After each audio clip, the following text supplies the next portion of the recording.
Welcome to the Tech Egg. Don't get scrambled. Enjoy the video. In this video, I will explain how to play Blood Bowl 2. This exciting game combines fantasy elements with American football, offering a unique strategic experience. You'll manage a team of 11 players, each with distinct skills, aiming to score touchdowns against your opponent.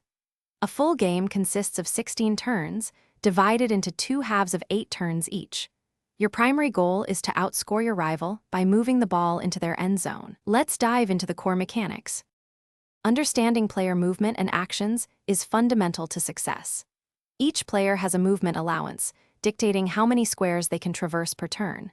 Beyond movement, every player can execute one primary action. These actions range from making a block against an opposing player to attempting a pass or even fouling a downed opponent.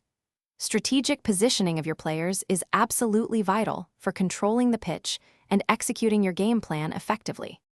Combat in Blood Bowl 2 is resolved through blocking, a key interaction.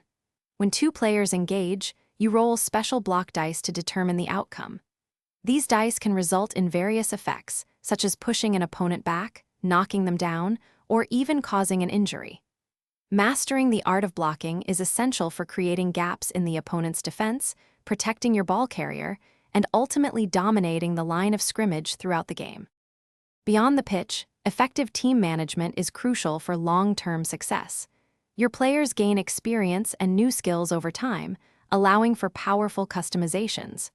You'll also manage a treasury, using funds to hire new players, star players, or essential coaching staff.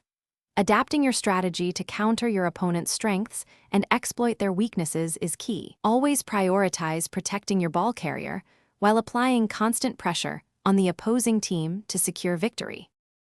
Thanks for watching. Consider subscribing if I helped unscramble your problems.